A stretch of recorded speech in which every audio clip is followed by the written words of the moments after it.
everyone. Thank you for joining us. My name is Leandra Lesueur. I want to just take the time to give a huge thank you for everyone who's Zooming with us this evening or late afternoon. Also, a huge thanks to my co-curator and co-conspirator, David Lindsay, to Segue and Artist Space for hosting these beautiful events, highlighting some amazing folks. Really excited for what's going to take place tonight.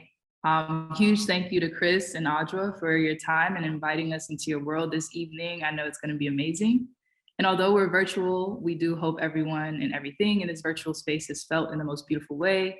And we're also close to what most would call the love day, or consider a love day, as well as a Cancer and full moon. So just to, preface everything, feelings must be felt in this space. Anyway, I just wanted to give a brief intro and also just state that if you're feeling generous, we ask that you take this time to donate towards this reading. Our suggested donation is $5. And of course, all donations will go directly to the artist, helping to keep the spirit of supporting artists alive and well. We're going to give it about another 5 minutes for a few more folks to join. Again, during that time, if you're feeling generous, please, please, please take the time to donate. And then after this brief break, David will come on and do an intro to our readers tonight. Thank you.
Hey everyone.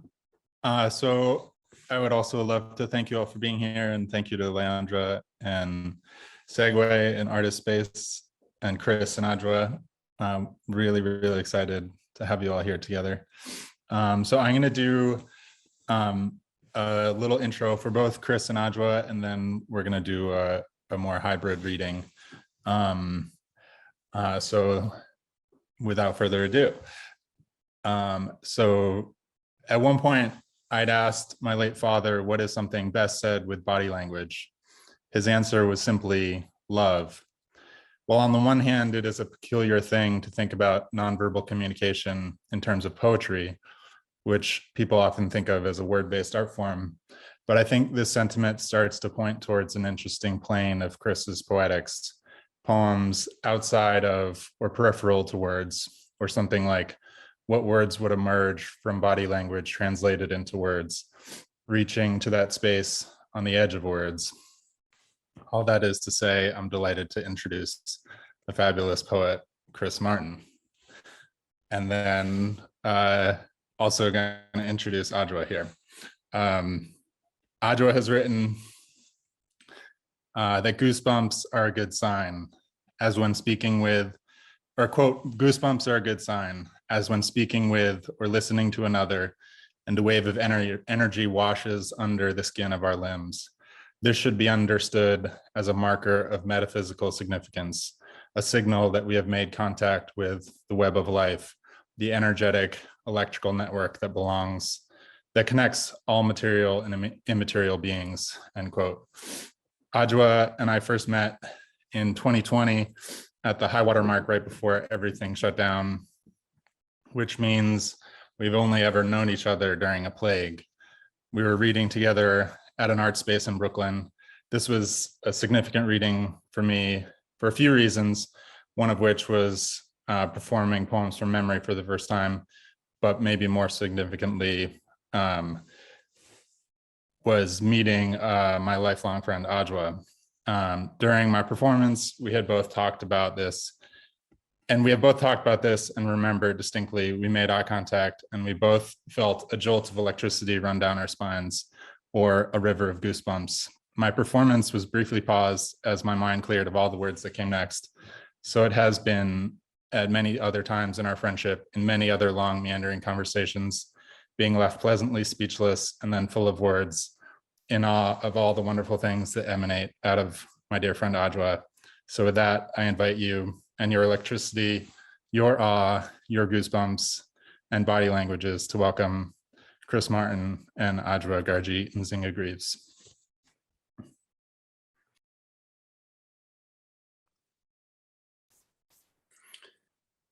Thank you so much, David. I'm so happy to be here. I'm happy to be with all of you, and I'm so grateful to David and Leandra for asking me to read, and James and everyone at Segue and Artist Space. And I'm especially grateful to be able to do it with Adjua, and in the wake of our dearest Jerome, who will join me a little later. Yeah, I love that intro, David, especially touching on the lightning of friendship and how it begins, which reminds me of like the way people used to think that mushrooms like would come up after a lightning strike, which I think they do for various reasons, but I feel like there's this like bubbling up, and that what my reading today is mostly going to be about friendship, and about what Asham Crawley calls friendship as a way of life. So yeah, and I'm going to start. So I'm going to read a kind of longish poem that's about that, but it involves and references poems by two of my friends, who are both non-speaking autistic writers. The first is a poem by Amelia Bell, who I think is here, and who I asked whether Amelia might want to introduce it in any way, and she wrote that she was not desiring any introduction, just to have it here. So, I want to real quick give you guys a link, so that you might be able to follow along. But no, my computer's being weird. All right. We will stop that. And I'll try again in a moment. All right. The poem by Amelia is called Freedom Waves Wind. Okay, good, I got it. So you can follow along. Wind harps unshun, free, unshun wind. Unshun waves toward reality. Ecstasy within grasps, awash with waves of beating wishes. Rough waves of tears transport rare beats of seeing. Tough waves of flashes wash, wash undone. Waves unshun, waves undone, unshun. Thank you, Amelia, for allowing me to share that. And the second poem I'd like to read that leads into mine is from Hannah Emerson. Hannah, do you want to turn on your video mic and let us know something? Hello. What do you want to say to Chris?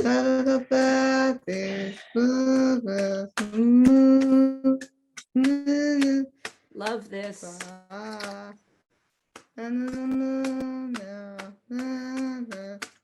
Helpfully kissing the freedom that is in this room. Yes. Yes. Yes. Yes. Yes. Yes. Yes. Yes. And then the morning. Amelia, did you want to share something?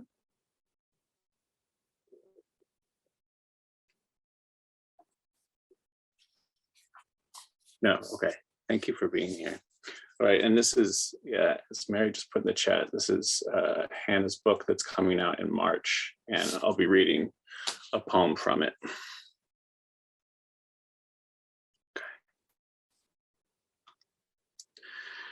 To go to. Let's go to the place that is loving you in a way that is making you great new light. Yes, yes, yes. Let us help ourselves hearing, kissing the great, great, great song that is becoming the music that is being born in this world that you live in. Yes, yes, yes. Let's try to help ourselves note the notes that are being born in you. Yes, yes. Love to listen to the song that is loving you, into the song that you must hear. Yes, yes, yes. Please try to play your music, really trying to become the music that is trying to come to you, interiors going to the beautiful, beautiful, beautiful mouth that lets the sounds out into the universe. Yes, yes. Please try to love the music that is the new song that you need to go to as your nothing freedom song. Yes, yes. Love to hear you making the sound that is making the song that you want to try to let go up your throat at the becoming that is kissing our thoughts, that is the really, really helpful notes that needs to be set free if you are going to become the kissing song that you need to sing to help yourself make the song that you need to sing, to become the nothing thoughts that is the happiness that you want to feel in your very, very, very beautiful, beautiful mouth. That is the opening that loves the world. Yes, yes. Please try to sing, sing, sing your thoughts that you need to let out. Yes, yes. Thank you so much, Hannah. So I'm going to be reading a poem called Each Other. And you'll hear Amelia's unshun and Hannah's throat, right? This like combination of throat and thought.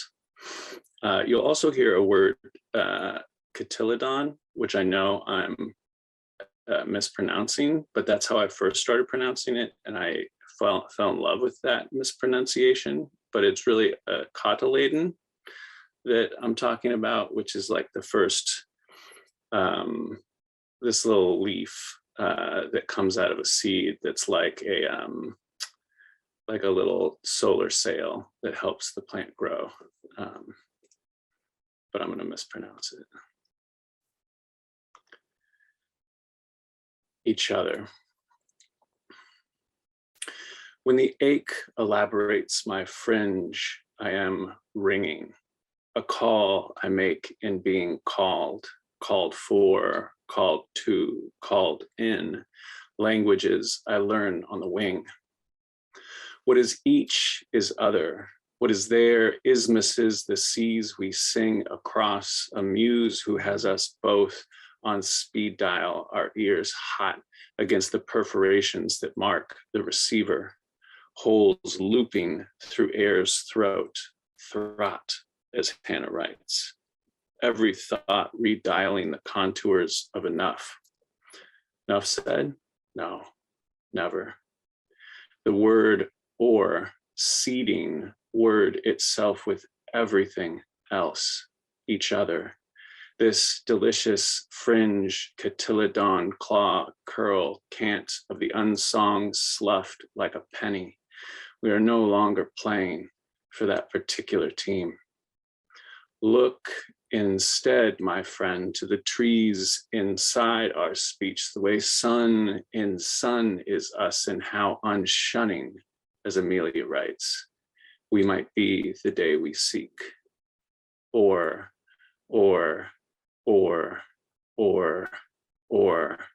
finding everything but error in the quite frankly unimaginable carrots this gem places inside my ear, grazing the pinna like its own fleshy pinnacle before slipping a silver whisker to wallow down the waxed coil, a snail swallowing peach skin and gold leaf days, song of ore, or a set of hips slipping between what's what and what's how, what's yellow and what's singe, what's numb to the elbow's touch, and what sudden spasm of reflex as each note, like a tipple of whiskey, passes through, error never entering the ear's snug theater at all, dancing room only.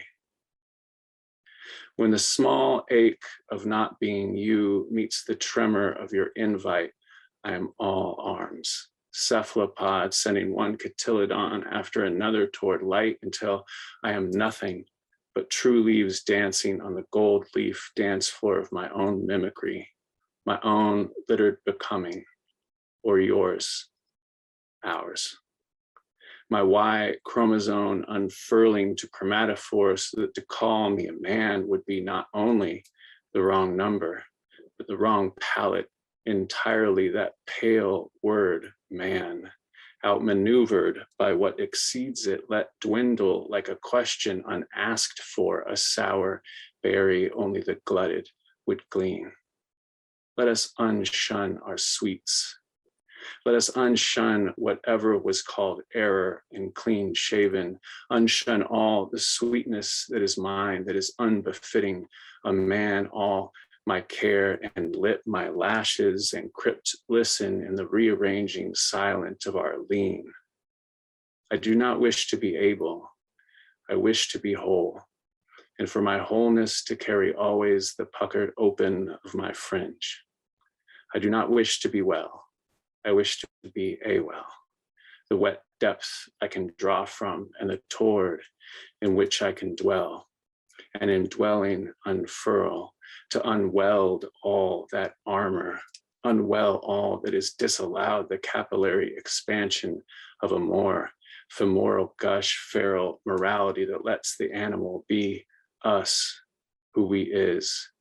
Animal nimbus, isthmus made of light where the wild vesicles cross and swell, all eros animate in the rhythm threading being to being, each to each other, there, here, where the swerve and weave of word and leaf of flea and world of flesh's nerve-tipped whirl.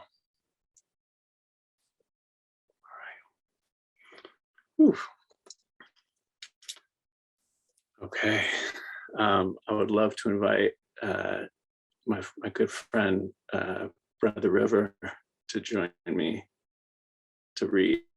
Hello. Brother River, I have to show you there are some mallards that have just come to say hello. They came literally as you were just reading. They're in the river. They swam up Hello. as you were reading. Oh my God. I love it. Now they're swimming away. They made their appearance. I love that. Jerome and I have been writing something for a while on and off called The Riverbed. And Louisa, it's good to see you too. Thank you for being here for The River. All right. Do you want to start us off? Yes, I would love to. Yeah. Yes. Thank you for inviting me. Grateful to be here with you all. In the riverbed. In the riverbed. In the riverbed of the body, the reverb. In the riverbed of the body, the reverbed voice, ever being. In the reverbed being of the body, an ever voice, becoming. In the reverbed breathing, becoming us between consonants, our care. In the reverb of care and R, an electric arc.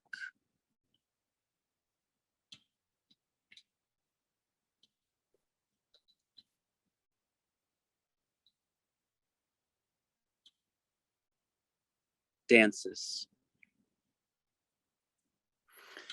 In the reverb of care and R, an electric arc dances. To carve an arc of care requires hour. To become an hour requires hours of air. To become an hour requires hours of air. To become a width, a widening error in the logic of capital.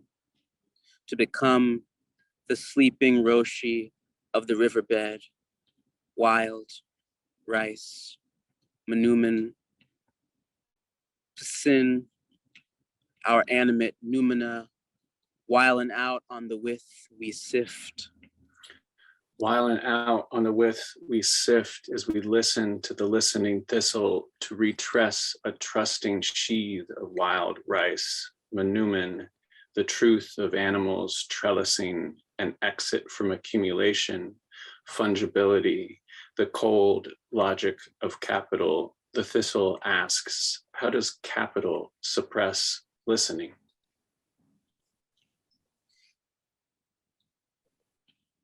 This thistle repeats, how does capital suppress listening? And I wonder if, in finally voicing I have ever produced a commodity with my ear. That arc of R, that care and ache. We reach out.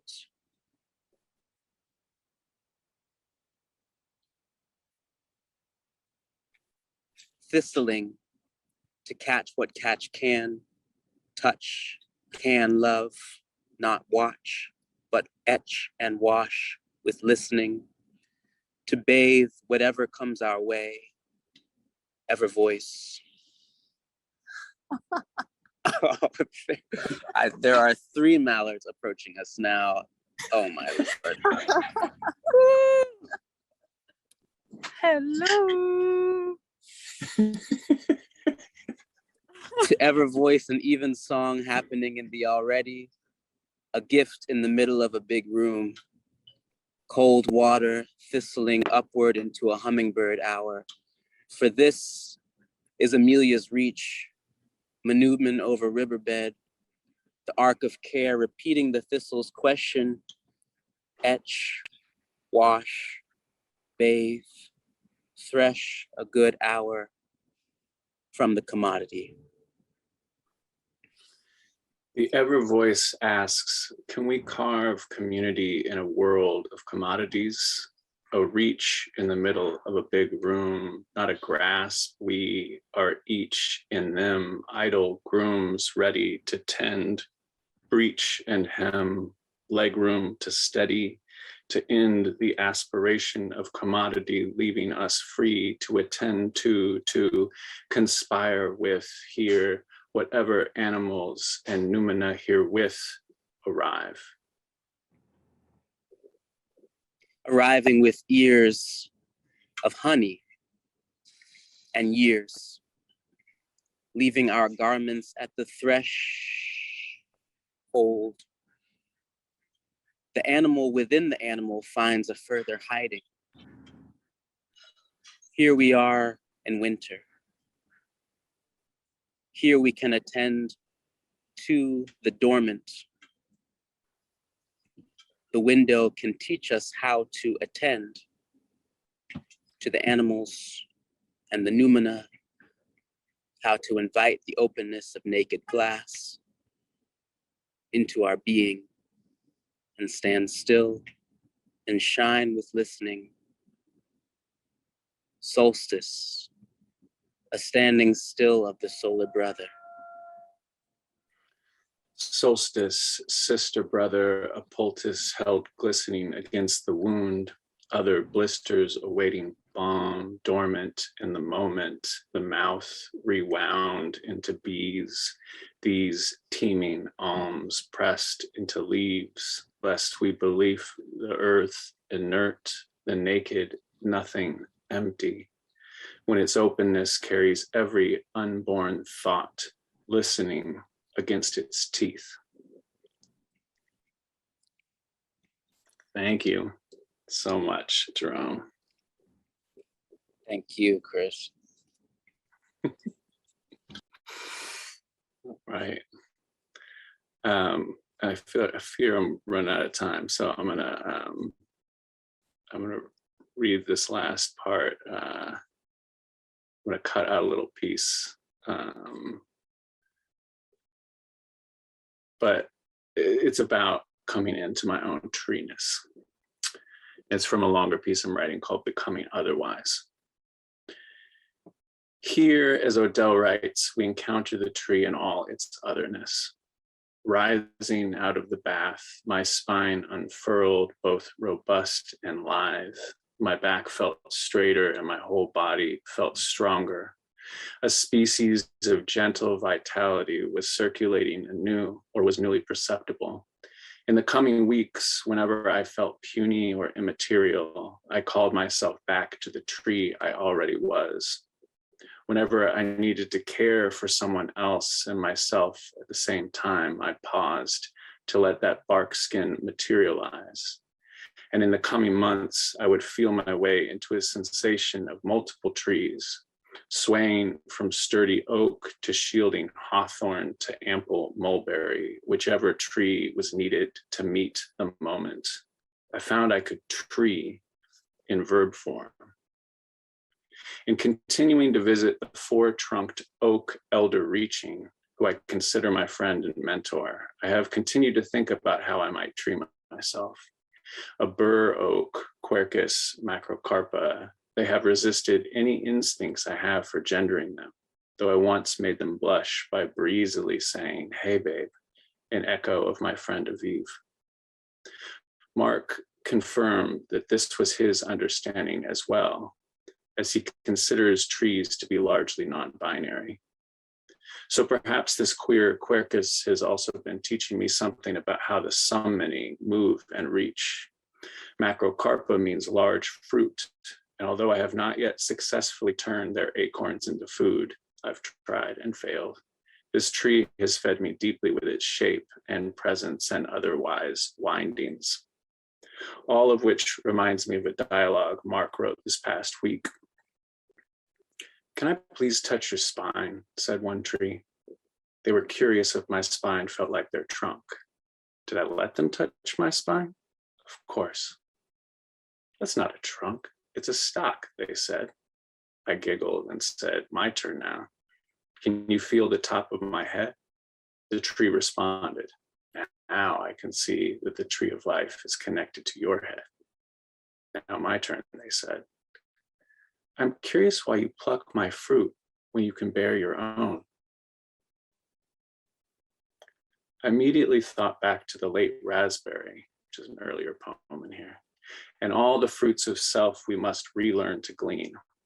The fruiting body of a raspberry is actually a druplet, an aggregate of smaller fruits up to 50 clustered in a single berry. And these druplets, oh, delicious gesture of the some many, perch on a torus, which may or may not be the shape of the universe. Each tiny raspberry is teaching us of multiplicity and universal pattern. It's asking us to be wild and collective.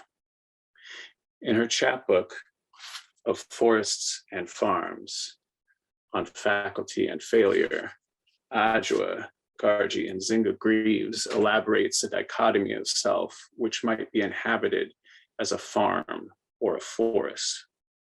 If we treat the self as a farm, constantly maximizing its productivity and perceived value, we doom it to what Adjua discerns as instrumentalization and lead the self toward an unsustainable monoculture.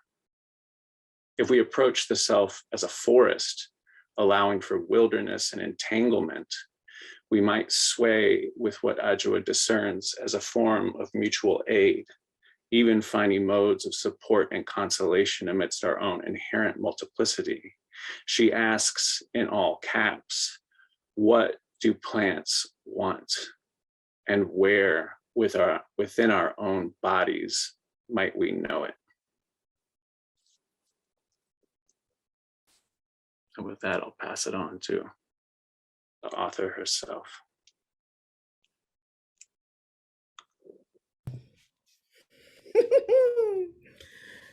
Wow. Oh my God. I had to laugh when you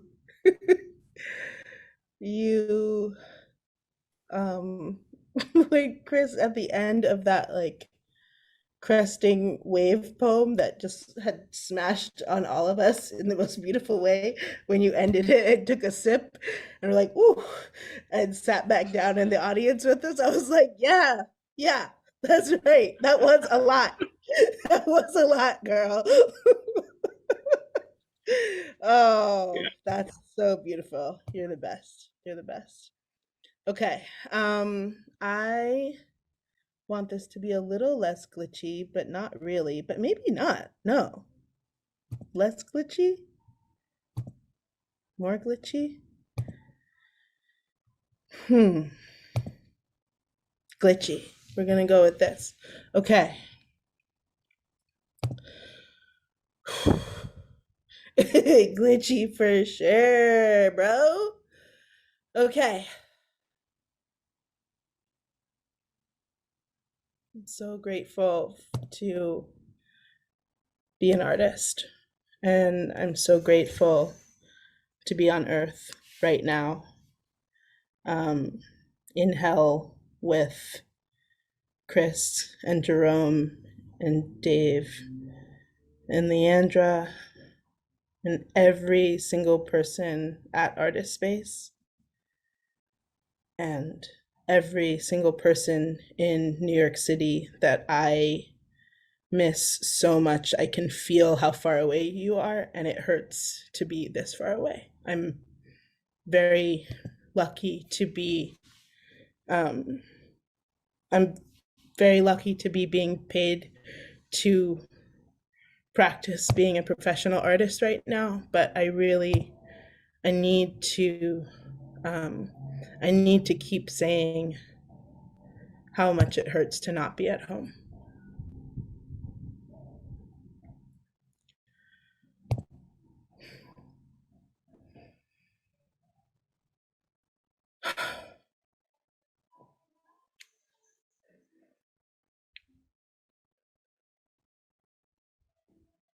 Can I have audio confirmation that my screen sharing is on?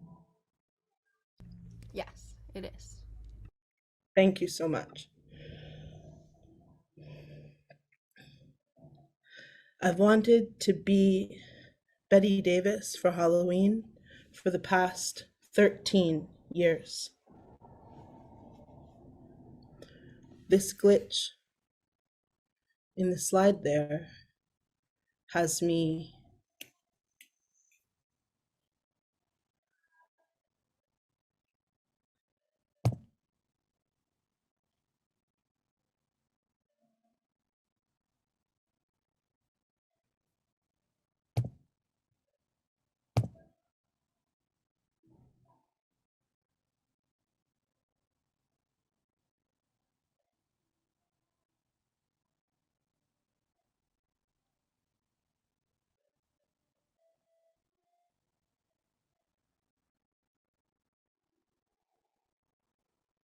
the last time I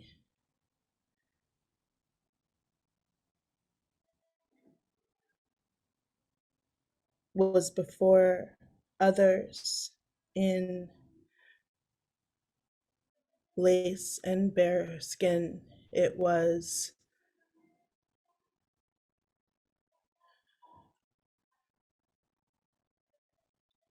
Um, it was the Sunday after the Wednesday after, well, it was the Sunday after the Wednesday. It was the Sunday after the Wednesday when Carolyn Hilton Bush was taken from Earth by violence and patriarchy and capitalism.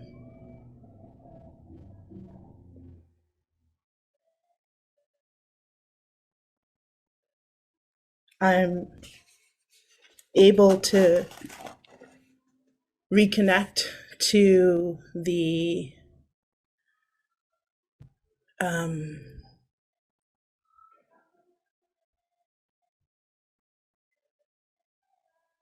the bravery that it takes to be beautiful in hell, because of this woman on the screen here, Betty Davis.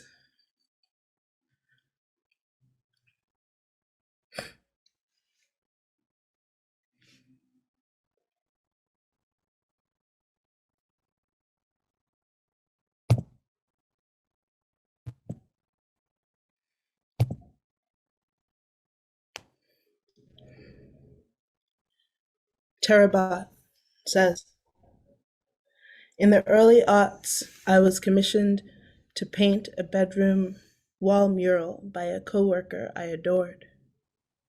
It was my first commission, and I felt so anointed by the invitation. Super nervous, super serious, super cool.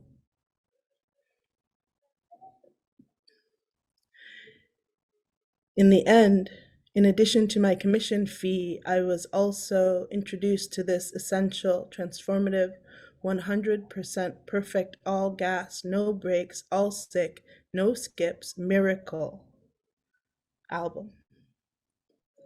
Just found out this morning that Betty Davis died this week. I didn't know. I didn't know.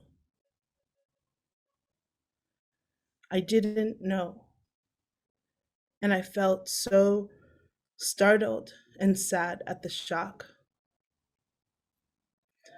What brought the tears just now, though, is the thought that released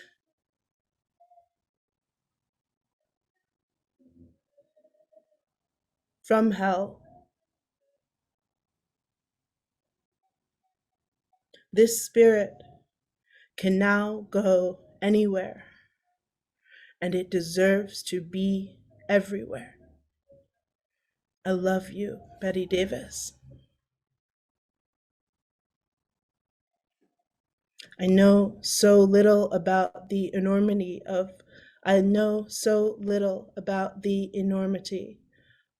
of what she was and will be. But from the start, it was clear she was absolutely everything. Thank you forever to the mega model, super duper hero, Black. Thank you forever. Thank you forever to the mega model, super duper hero, Black beauty, art freak goddess, mental health provider, funk master sex, Betty Davis.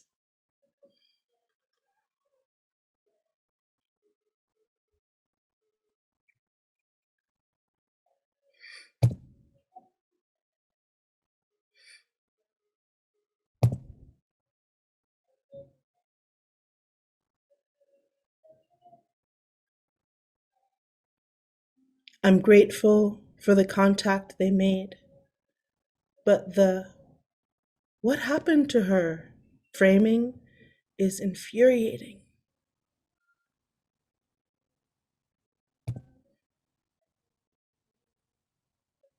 Moon goons. Moon goon. Moon goons him.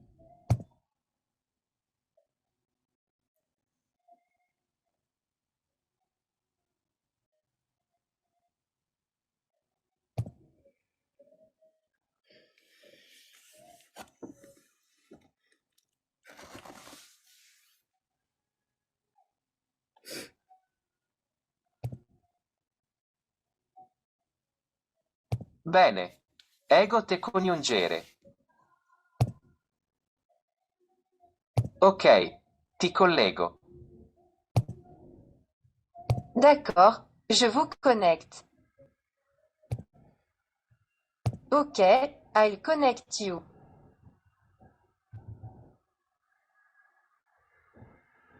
Ok, I'll connect you. Ok, I'll connect you.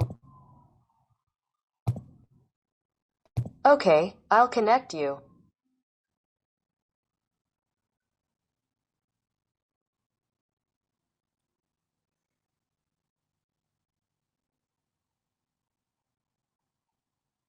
Present day to all time. Okay, I'll connect you. All time for Adjua Greaves. Okay, I'll connect you. Adjua Greaves for Billy Corgan. Okay, I'll connect you. Billy Corgan for Betty Davis. Okay, I'll connect you.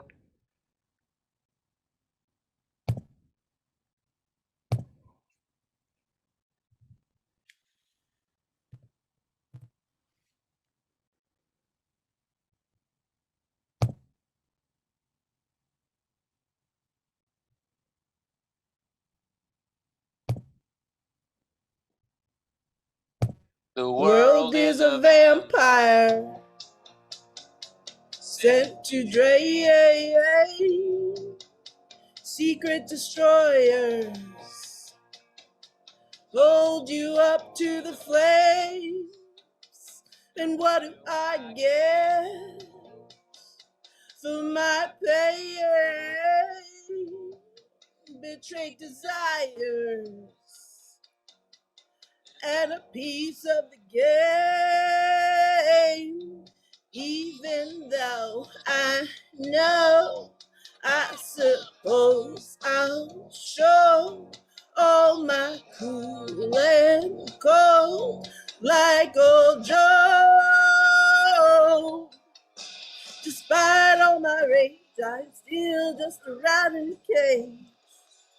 Despite all my rage, I'm still just a rat in a cage.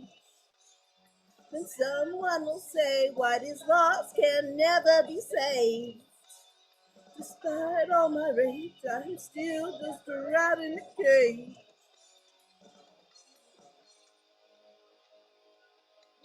I'm naked, nothing but an animal. But can you fake it for just one more show? And what do you want?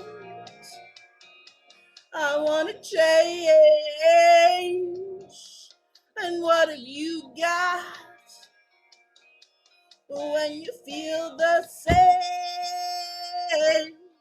Even though I know, I suppose I'll show all my cool and cold like old Joe. Despite all my rage, I'm still just a rat in a cage.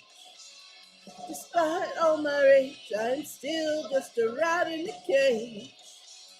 Then someone will say, what is lost can never be saved. Despite all my rage, I'm still just a rat in a cage.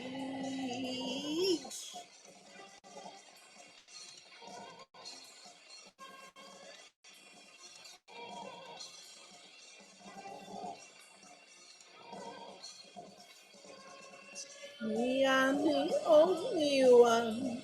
Tell me there's no other one. Jesus was an only son. Tell me I'm the chosen one. Jesus was an only son for you. Despite all my rage, I'm still just right in a cage.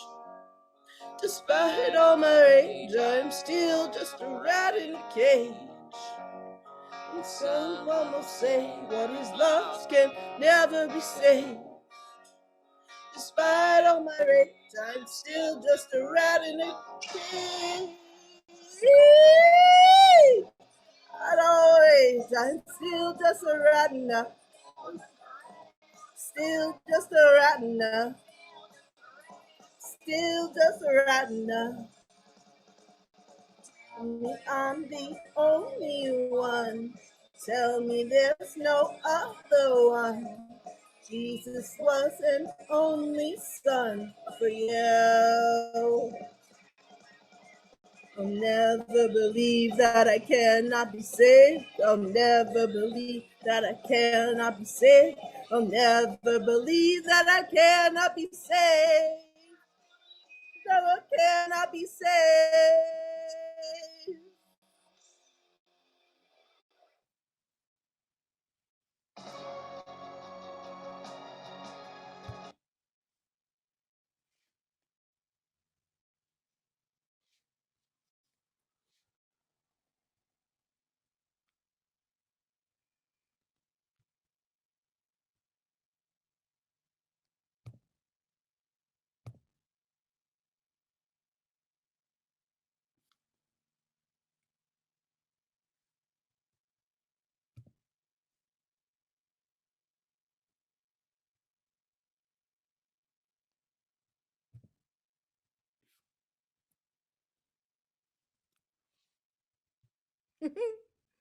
Y'all, I'm stuck in Spotify. That's so fucked up. Okay, well, I gotta get out of here. I gotta get out of here.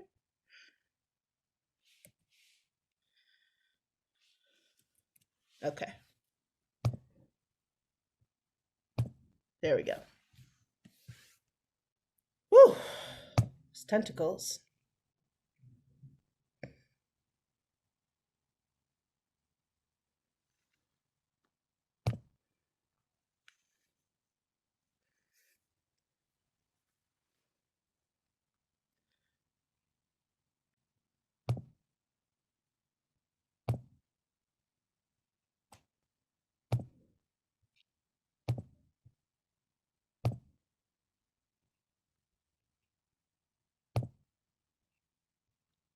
Can I have audio confirmation that I'm back to screen share? Yeah, it looks good. Thank you.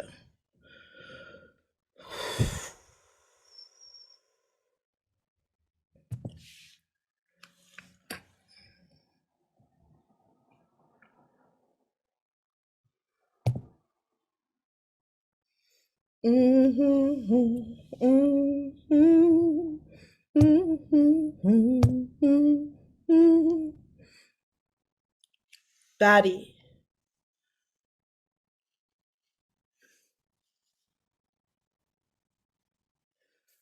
A hymn for the baddies. My mom, my grandma,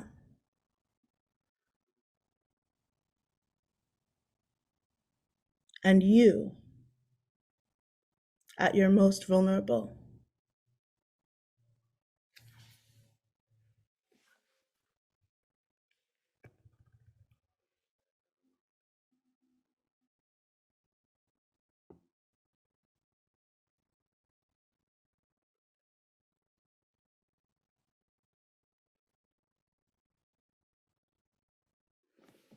After Gwendolyn Brooks, after Betty Davis.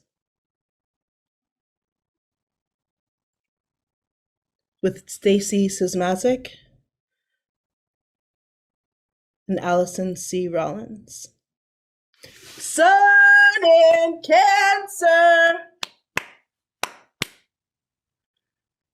We moon goons. We sea swoon. We fuck great. We looks 8.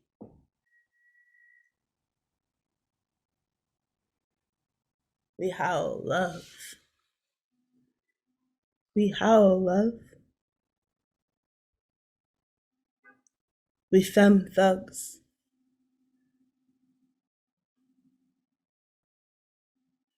We old truth. We wear wolf.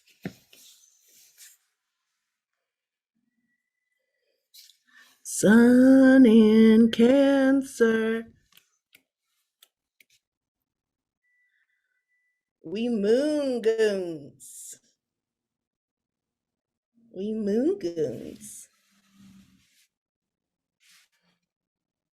We moon goons. We sea swoon. We fuck great. We looks 8.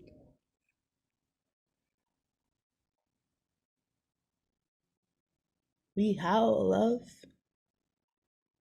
We femme thugs.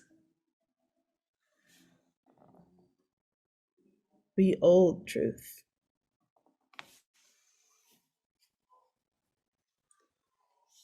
We wear wolf.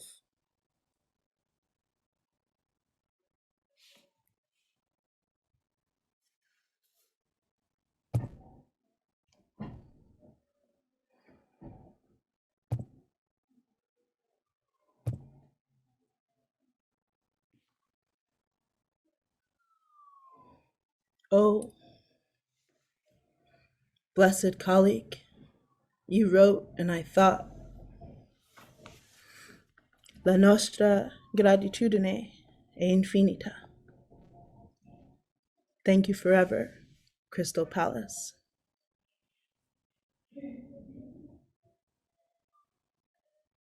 Oh Lord, you wrote Master's Tools and the Erotic, and I thought with such swirling joy at how bored you must be of our relentless calling upon these blessings, hero auntie. La nostra gratitudine è infinita. Crystal Palace.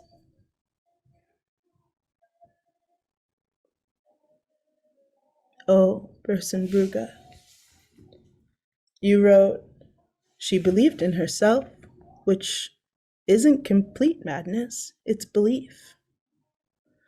And I thought how essential to return to my Reagan era unspoiled genius and to let that child lead me, and how alongside your work I have been finding her in tomboy memories of thunder, thunder, thunder cats and sequins and neon and Mack trucks and Hess trucks and trucks and Panasonic and how she has been shouting, singing, calling, crying out, Transformers, in my present day direction, until finally in this cairn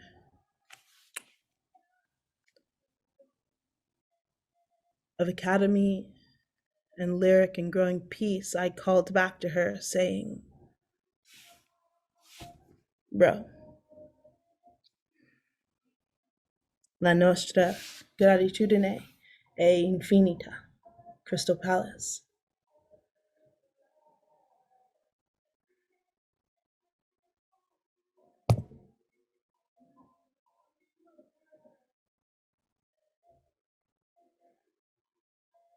Martha Tuttle pointing me toward dissolution of intent this afternoon. Kissing emoji, mountain emoji, 77 weeks.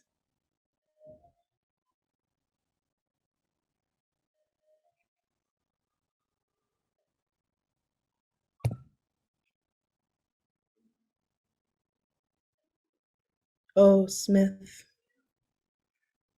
you wrote of loss after loss, love tossed into the ecstatic void. And I thought, every cell in my body knows the sound and why these monster states of death must fear the magic of its blood, must fear the magic of its blood, must fear the magic of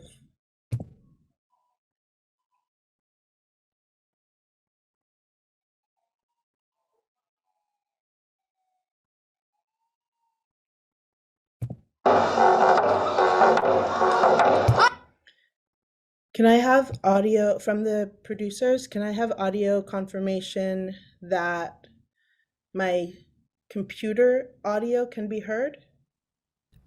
Yes, I did hear it for a second just now. Great, thank you.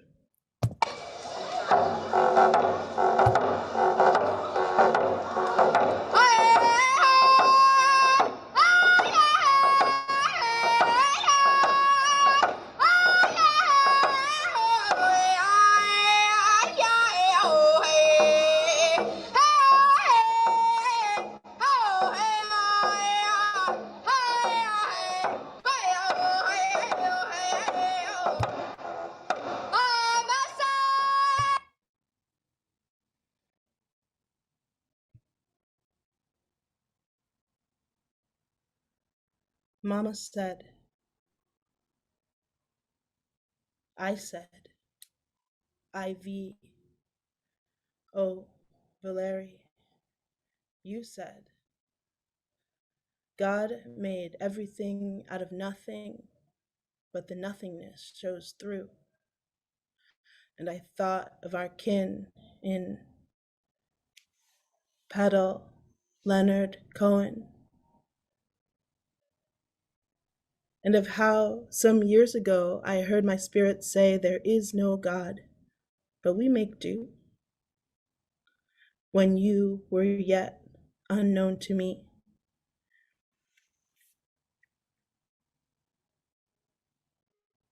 And yet in this infinite collaboration, you were merely yet to be and also already had been. La nostra gratitudine è infinita.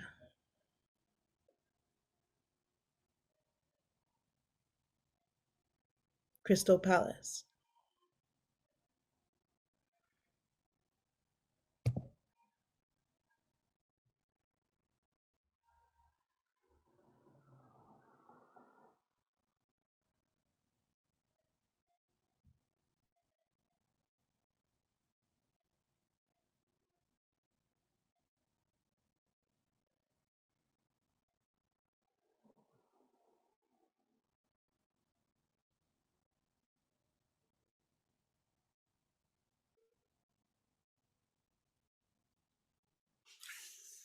Shout out to Imogen for connecting me to topical cream.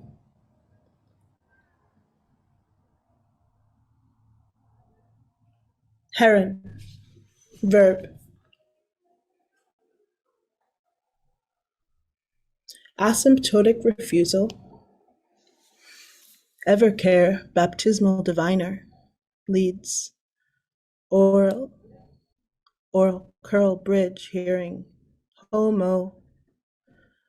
Asymptotic refusal. Evercare, baptismal. Evercare. Heron. Verb.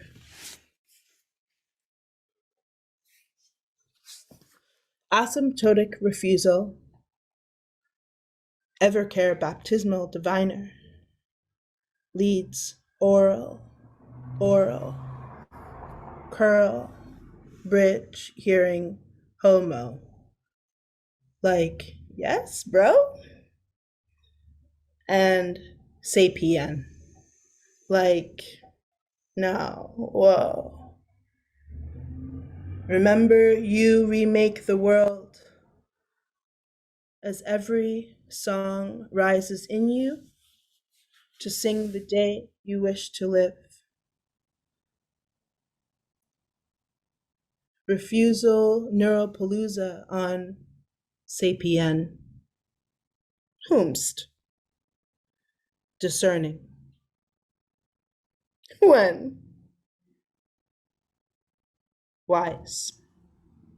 Now. Sensible. Please.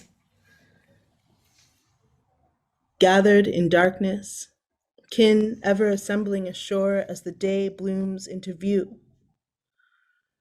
Deadass communing with the cosmos daily, yearly, hourly, all that. To be any other being at all, like, make me this honorable gnat, please. Or a rat. Or, oh, please, a bear.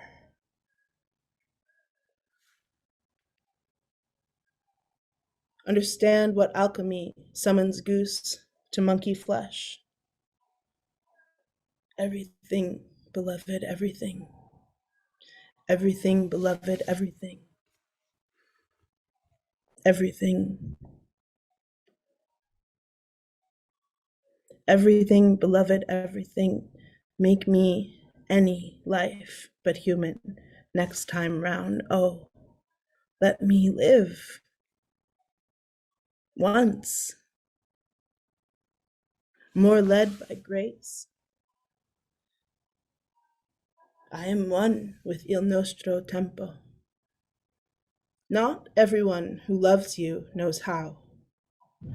inspire any form but this one of arms and legs and rent and tax and push and shove and church and state and rule and law, and yes and no, and you and me, and farm and lawn. Assume a soul in all you encounter. Dog!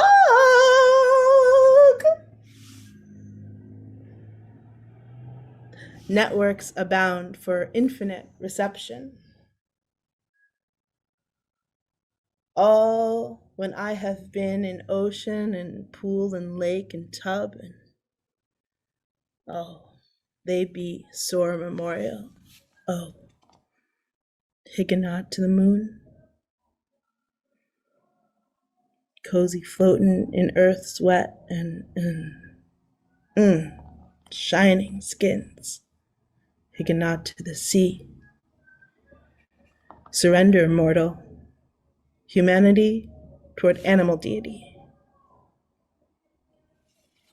Enlightened in the lack of waste.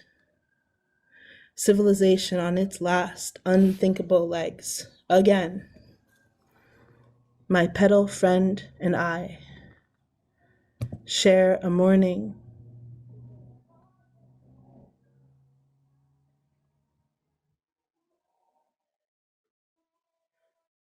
Enlightened in the lack of waste. Civilization on its last unthinkable legs. Again, enlightened in the lack of waste. Civilization on its enlightened in the lack of waste. Civilization on its last unthinkable legs. Again, my petal friend and I share a morning celebrating we are free from plague. Amen. Hug the sky and show them how.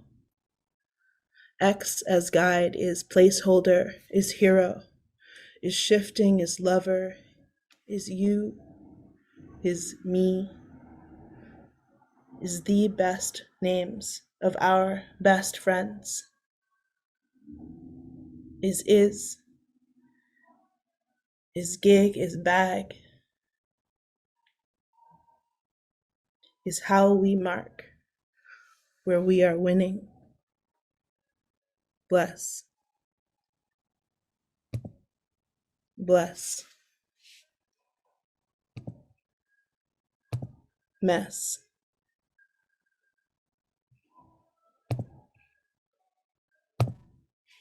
Yes. Thank you, everybody. Thank you for being here.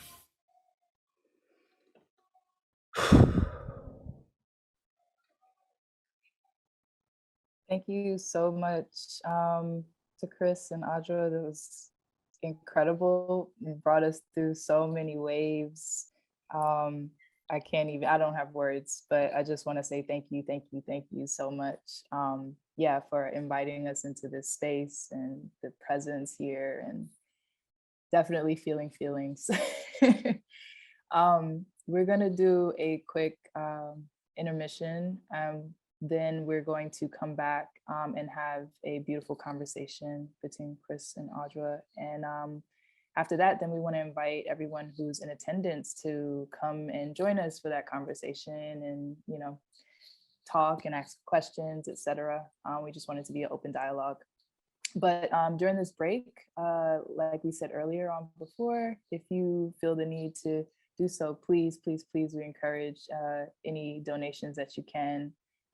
The suggested donation is $5, but anything that you can provide would be wonderful. And as stated before, it goes directly to the artists, to the readers tonight, for this time and space that they've given us to reflect, to connect, and to be present. So thank you again, Chris and Adjua. I'm so grateful and blessed to be in this space with you both. But yeah, we'll have a brief intermission and come back.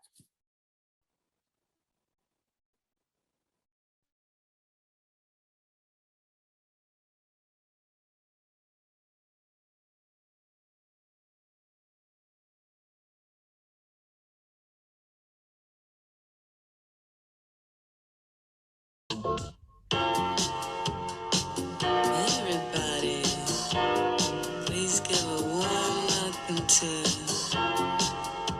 this current mood.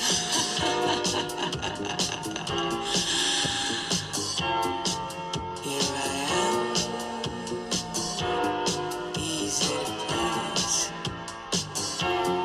Here I am, okay with it. Here I am,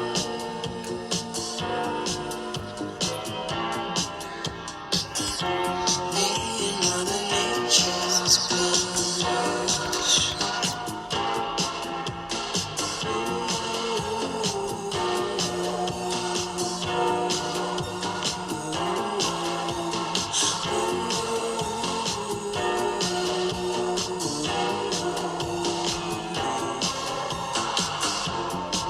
Here I am, the whole world is my daddy. Here I am, wabi sabi papi.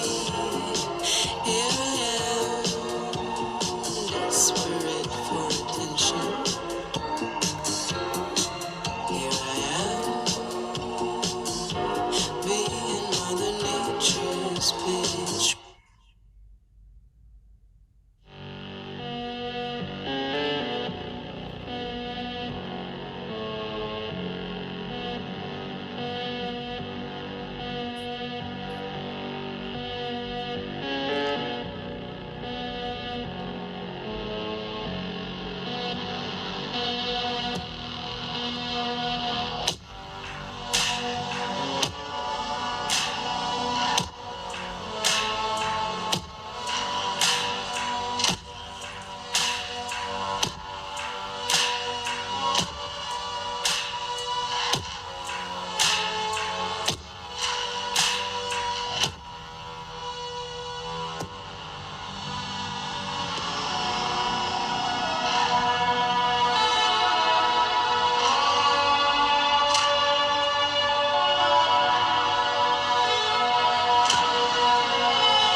All right. Thanks everyone for hanging around. We're gonna bring on Chris and Adjua to have a beautiful conversation amongst themselves, and then we'll open it up for Q&A and get some people who are in attendance and into this space with us.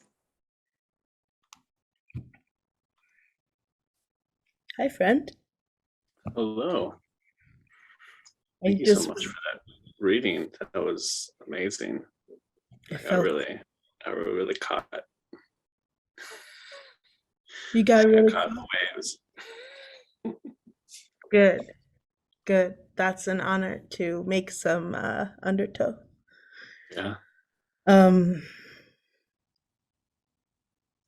You are such a good poet, Chris Martin. Holy shit. I don't think I've had the pleasure of hearing you read you or perform That's you, true. you know? And In I our didn't, first reading together, I was only reading other people's poems. Yeah. yeah. And I was already down, but then then I was like, just like as this one started, I was like, oh wait, I didn't know anything. I didn't Yeah. know anything. I thought I knew. I thought I knew. It was so good. So good. And no surprise either, but it was nice to realize that I had a surprise coming. Yeah. I want to read all the poems, mine, everyone else's. I just love riding the wave of it. That's awesome.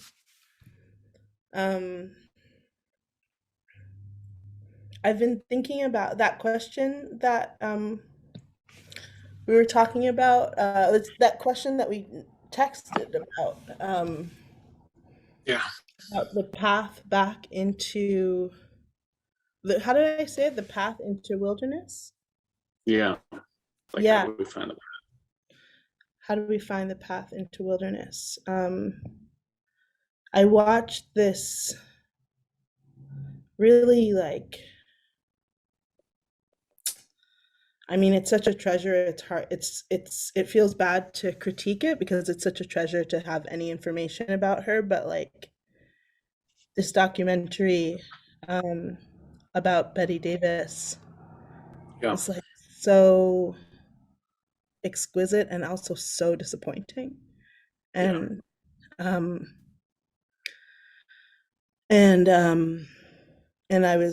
watched it super early this morning, like in the wee hours as I was going to sleep, and I was so moved by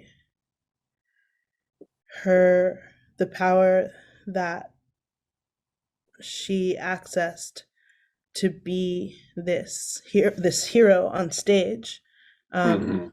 this crow being that she found and that found her, or that that she found inside her, and she's like, Jimi Hendrix saw it immediately and knew how to engage it immediately, and I was so glad she had that, and then to listen to her as the documentary goes on, like um grieving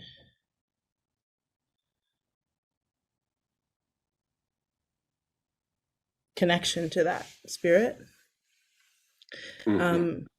and then thinking about her, this being the end of her physical life, and or I guess Wednesday being the end of her physical life, and thinking about just the kind of swamp of depression that I keep falling into, in general, not just here, but like in part this week, and thinking about how, the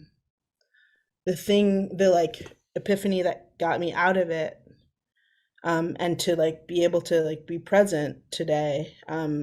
Sometimes performing does it anyway. But like especially to like be actually out of it. Like I feel like after the performance, I will actually also be better. It was this realization that like, yeah, one of the reasons I immediately connected to her is because she was clearly using her art practice as a way to let her humanity slough off and her animal self come forward. And I realized that that's what I keep coming to poetry for, because it keeps being possible in this praxis of creation. Totally. That makes a lot of sense to me. Did you say crow spirit? Yeah, that's what she said. She said Mm, that, I love yeah, that. yeah. Yeah, I feel I'm reading this book right now, about and by this writer Opal Whiteley, who Mm, was a writer in the turn of the century. She wrote this diary when she was 6 in a logging camp in oh, Oregon, and she there's a big story behind it, but she like she had this crow friend, um who's I should have the book with me, because she gives all her animal friends these like amazing names, that she got from this like old book. So mm, they're all like, she names them like, she has a pig named Peter Paul Rubens, and she has like a horse named William Shakespeare. And I mean, they aren't her, like they are, I'm unclear whether they're hers, because she does not seem to view it that way. But she has a crow that she's friends with, and who will ride on her shoulder or on her dog, Brave Horatius's back, as they do explores in the woods. And there's there's a moment where the crow has stolen a thimble from her mother, and Opal knows or guesses that like that, and knows where the crow's like nest is, and so she goes and finds the thimble, brings it back, and her mother beats her because she blames her for it, oh, for okay. befriending this crow, right? And it feels like this thing, right, where it's like there are some of us who find that like moment of uh, animate interaction, that like relationship with our animal selves and with our animal friends and our animal kin, and we're like, this is the stuff, like this is the stuff. And it does feel pretty insane, as I feel like Billy Corgan did a good job of demonstrating. When like you're like, this is the stuff, and everyone else is like, what are you talking about? Like, can you just get back to work? Just for one more it's show. like, One more show. no. Come on. What's the difference? But that like the idea that like wilderness is a thing that is like you need to like journey to get to, like on some level that's true, but on another level it's like it's right here and it's you, and it's just like clearing out all of the shit that gets in the way, and realizing like, you know, you can, if you're thinking that nature is something else, then you're already on the wrong path. You have to understand that you are nature, and that there's like this wild thing happening around and inside you. And like, yeah. Yeah, Chris.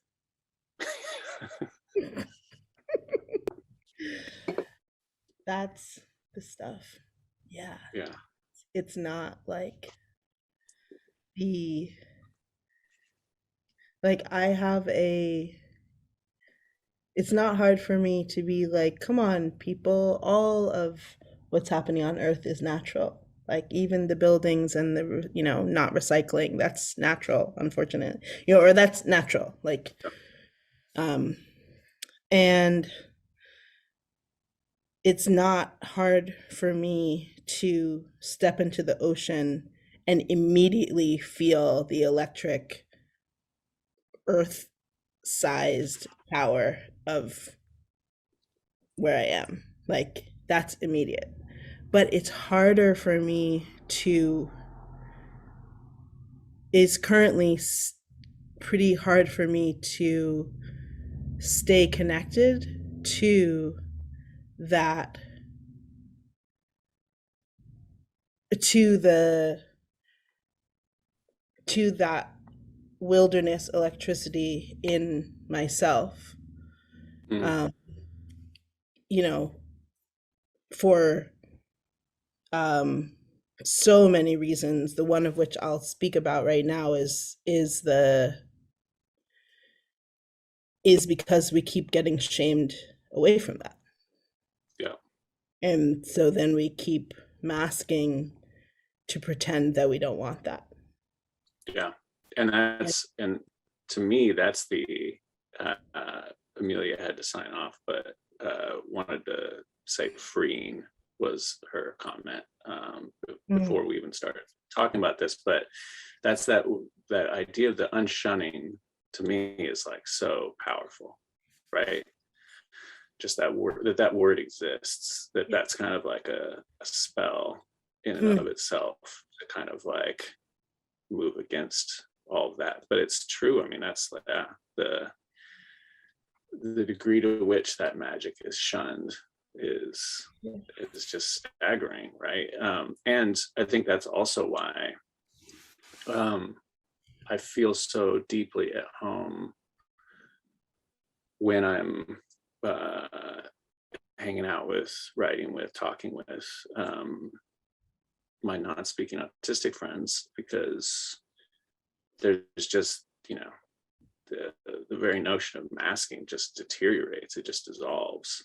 And in that, you know, Hannah, who's still here, and Amelia and many others, that, you know, they're such my mentors in that.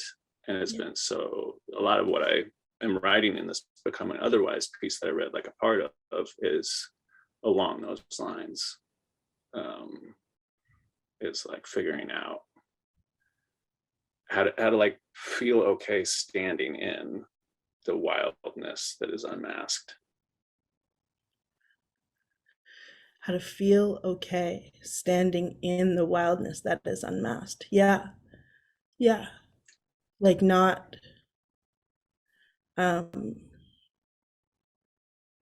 not hurting or disrespecting it by like choosing to run away from it or something. And maybe it can't even be hurt or disrespected. Maybe that's like a projected feeling, but like I'm hearing you say standing standing to face standing and embracing publicly the wildness when it is unmasked. Yeah. Absolutely. And I think that that's another thing I think about a lot with it. I maybe should have kind of glossed the some many a little bit, but this is some idea I've been like thinking about and writing around and through this. Like at one point I went to refer to myself in that writing as someone. And then it was just like, well, that feels wrong somehow. Like there was just like this moment where it was like, well, that feels wrong, maybe as some many. And that like felt so right, like immediately. And so I've been like leaning into that idea of like what it might be to be a some many, or to not even to be a some, but to like acknowledge the inherent some manyness, you know, that already exists. And so I feel like that's so much about the self, right? Is that like so much of what we do around the self is this bracing against the inherent multiplicity of the self instead of embracing the inherent multiplicity of the self. I think that gets back to that, like what you framed with the monoculture versus the forest, right? And so often, in so many ways, we're forced to either be a monoculture so as to be legible in particular ways for other people, either to make ourselves safe or to make ourselves monetizable or to make ourselves whatever, right? And the forest that we inevitably already are with that infinite reception, like we're just not given a lot of opportunities to just stand there in it. And so like, yeah. And I think it's just like, it's so somehow so hard to unshun that. And yet if we can start to do it with each other, that's, you know, like with you and I and Jerome and the beast fronds, that we are a little space of that. It just like, that's what it feels like. It feels like an unshunning space, right? That's right. That's absolutely right. That's absolutely right. That's absolutely right. And I think that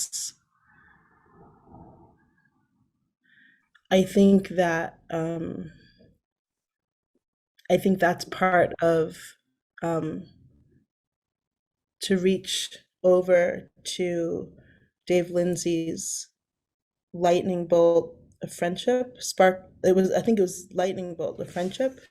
Like I think that's what is happening for me in those moments. You know, it's like, oh, I'm safe over there. And this like the shock of that. And the like the shock and the grace and fun of that. And it doesn't feel scary. Like when it doesn't feel scary. Maybe it does for some people. For me, it doesn't feel scary. It does feel scary when it's actually no. I was trying to think like I was trying to make a bridge to romantic connection, but that's also friendship. And so I don't need to change it, you know, but there's or the shift I was trying to make, like it actually doesn't go in that direction, so I'm gonna leave that alone. But back to friendship. Right. What did you say about friendship early in the beginning? The idea like friendship is a way of life. Yeah. And I just read that How to Do Nothing book by Jenny Odell, which I would highly recommend. I did not anticipate feeling that as much as I did, but there's this whole discussion in there where she talks about, I think the philosopher is Martin Buber. Someone correct me in the chat if I'm wrong about that, but Yeah. where he has this like conception of like we interact with other people along two lines, either an I-it relation or an I-thou. Yeah, there you go. And I feel like that's the I-thou, where you are beholding the other person, like where you're bearing witness to them rather than figuring out ways to categorize them and use them and like instrumentalize them, like you said. Then like those become those spaces where you feel that lightning bolt of connection that is like a beholding, and that can be both friendship and romantic and all of the above, you know, because it's like in like, you know, like auntie goddess Audrey would say, you know, like, I mean, that's the erotic, right? Is like it's doing all of those things. There's not like a border, right? Where it's like, okay, you know, it's a lightning bolt, right? Like it doesn't have borders. Yeah. It doesn't. It doesn't. It doesn't. I'm remembering too, like when you say lightning bolt, I'm thinking about talking about lightning, different ways that lightning makes contact here, and the artifacts of its contact here, like on flesh or on. I can't remember. Maybe David Lindsay. Maybe you remember. I showed you something, right, where there was where lightning hit the ground and it made something. Oh yeah, lightning hit some sand on a mountaintop and turned and then there was glass. There were like these like glass. Anyway, I mean, I could just talk about lightning, but I just really meant that another one of those lightning bolt like bridge things is in the like awareness of friendship, when you realize that like the so many's inside your friend are going to open up and show you more many's inside of yourself that you didn't know were there, that you can also like more threads of connection, like that you show each other more of who you are, because you're like, well, we do all of these things in alignment, and then you're doing that thing, and like, oh, I do that thing, but like I didn't know I did that thing, you know. And that's a I said for reals. Yeah. Yeah, I love that. So we open it up. Yeah. Bring everyone in. Yep, I think so. I think people can just turn on their Do you think videos. Do you think those mallard ducks have Zoom? I don't know. That's a good question. So they definitely know how to fly. Jerome's delight in those mallards. Yeah. Just, oh my goodness. That was amazing. That was amazing. Wow. What a special oasis. Thank you, Segue. Yeah. And I also I hope there were, you know, at least a handful of people who were here for Jerome's reading last week, and I wanted to like call out to that, like the I thou that Jerome had with the tree with the red maple outside was whew, that was so amazing. Yeah, that was historic. Yeah. Yeah. That was I feel like that was like a John Cage like everything is a poetry reading, like it just like it all of a sudden the meaning of a poetry reading changed. I had to think about like, am I just going to do a poetry reading now? Like, can I in the wake of that? No, that's happened to me too. I was like, a couple of weeks ago, I was like, okay, I'm gonna write new stuff for Segue. And then I was like, oh wait, no, there's all this stuff that I wrote that I haven't performed yet. Like I'm gonna read that stuff. And I was just gonna like read it, you know? But of course it was gonna be a little bit something. But after that reading, I was just like, oh, there's no more need to just like this, just like the Zoom space, the Segue Zoom space was just like cracked open, and like the boundaries of it were just like rebel. And it's like, oh, you can just go do whatever you want. Just like do it Right. however you want. It's like don't Which there's also no felt like I was thinking so much about the anagram of rat and art, and like despite all my rage, I'm still just an art in a cage. And like I feel like Jerome just like let the cage just like flung it open, right? Flung. With that, like with Yeah. the red maple, and it was just like, yeah. because you think, how am I supposed to use this space? Like, how am I supposed to like maximize like the poems that are gonna like slay the people who are gonna like whatever? And it's like, no. Just like just be yourself, bro. Yeah. Just be BB. Chris, I think you would enjoy this. And Adjua, we've spoken about this. And we were having this like giggling phone conversation at one point where I was like thinking about Schrodinger's cat as this kind of queer allegory of Schrodinger's cat, where like the scientist shows up to the box and has a microphone in this allegory, and he wants to interview the cat because he has to be either alive or dead or some other binary.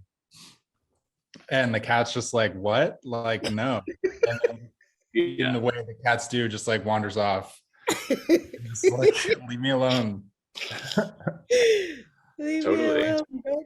Yeah. Thought of in the context of this unshunning, which is such a spacious gift. Yeah. Totally. Yeah. I have this friend, Atticus. I have a son named Atticus, and I have a friend named Atticus, who I call Atticus the Elder, even though he's much younger than I am. But he once, and he was telling me about how he was 1,000 years ago in the desert too. So exactly. And he was talking about like hanging out with a friend who he hadn't hung out with for a while, and he kept getting texts, and the friend was like, who's blowing up your spot? And Atticus was like, oh, it's just this dude I'm trying to sleep with. And he was like, what, are you gay? And Atticus was like, yeah, I mean, duh. Like what? It was just such like it was clearly like the coming out of the friend as straight rather than Atticus as gay, right? And Atticus also like he is. Oh, hello, it's Harrison. Hi. Oh, it's all right. It's okay. You want to bring him in there? Okay. You want to hang out? Okay. The Atticus has friends who like identify as like autism gender, like that's their gender, and things like that. And it's just like it feels so much. I was like, yeah, I'm this, which is a lot. Yeah, I'm a Harrison. That autism gender breaks things up in a really amazing way. Mm-hmm. I think that's a wonderful thing to say. Yeah.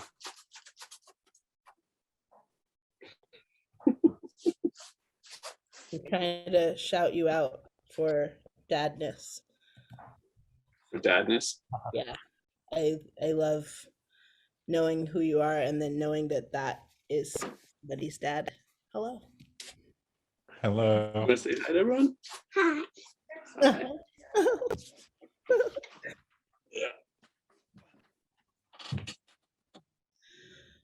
Oh wow. I I feel this unshunning feels sustainable in a way that I haven't felt in a really long time. Hmm. I'm really grateful for that. Been having a really hard time feeling good, and it's and things are so good, it's hard to connect to it, but it's like so much of that is like, I do not want to be a person. I don't, you know, I want to be alive and on earth, but I do not want to be a person, and I keep having to do that, and it keeps really bothering me. Yeah. Who are all these people who are expecting me to be a person? Yeah. What's that all about? Yeah. None of us should be people. None. Not like this, anyway, if this is what people is. I wonder if I think Matt Longobuco isn't here anymore, but I want to just say on the record that there's a part at the end of the Heron verb poem. There's a part at the end of that that says the best names of our best friends, and I didn't want to interrupt the flow there, but I call Matt Longobuco Longobooks, and that is my best nicknaming. And I'm really glad that he was in the room, and I'm also really glad that he's somebody's dad too. It's like, whew, so good, so good. Well, Chris, I was really excited about your talking about multiple identities that everyone has. Is there more to that? Is it, I mean, it's a connection, right, that one has to oneself and then to the outside. Yeah, and I think that's I have this one friend, Adam Walfond, whose book will be coming out in the fall. It's called The Wanting Way. And Adam writes a lot about just the importance of relation. And I think about that a lot too, in that whatever identity exists, and of course there is a privilege inherent to any relational context. There are privileges inherent to it, but that like you would be something in a moment in large part because of who or what you were there with, you know, like I'm a dad because I have a son. I am a teacher because I have a student. I'm a student because I have teachers. I'm, you know, like that these things, these identities are all so relational, right, that you're moving through those, and to acknowledge that they only emerge in the lightning bolt that happens between those two things, like that feels a lot better than having to declare one identity to that which would end up shunning all the rest of those. Right, and then we're a mallard when a mallard shows up, sort of thing. Yeah. I was quacking. Good. Jerome was definitely crooning. Yeah, that was so lovely. It was so lovely. Yeah, Jerome has a really beautiful essay. Oh, were you going to say something, Josephine? I just was going to jump in and say thank you to everybody. And I've had like an explosion today of getting to experience so much beautiful art. And so much of it is around different forms of disability. And I wasn't expecting to hear that today in this reading. And it was just like so over the moon that it's that this conversation has expanded so much, and I feel like seeping into every part of my world in a way that I have dreamed for a long time.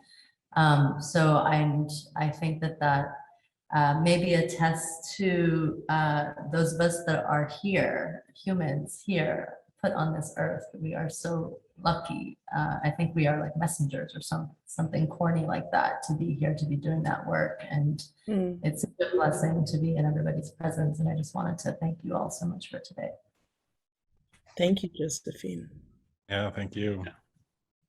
Thank you so much. And I agree, that's my experience completely, is that I think that once you start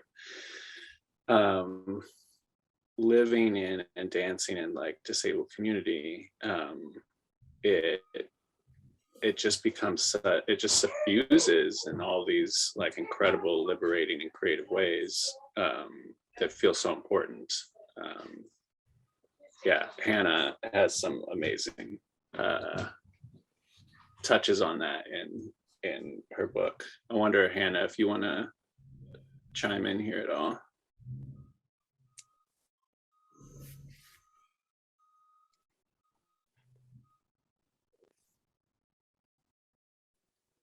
Or maybe you're making dinner. Who knows? Is Hannah at the Kathleen rectangle? Exactly. Gotcha. Wow. Such high level poetics. Swirling. Did you say suffuse just now? Yeah. Yeah. But it's also like, I think that the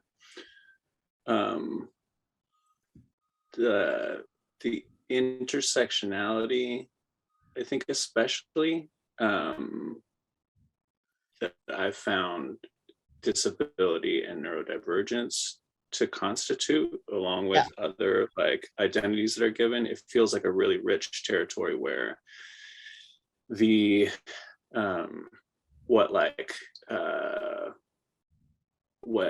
Audre Lorde called the mythic norm, or what like Sonia Renee Taylor calls the default body, like that we can finally zoom in on like, okay, and what Sylvia Wynter calls man with a capital M, like what is this thing against which we are all being judged and shunned? And the thing is not just white, and it's not just male, and it's not just able, and it's not just neuronormative, and it's not just straight, and it's not just rich, but it's all these fucking things. Yes. And it's like anything, it's like everything that's not that, right, is grounds for shunning. Yeah.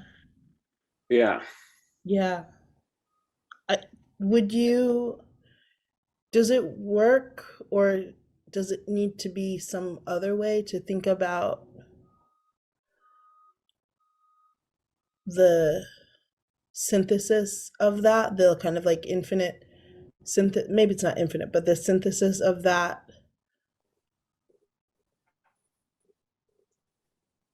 which we are judged against, or which we are judged against as being like a constitutive so many's, or is so many's precious and like for tenderness and not that?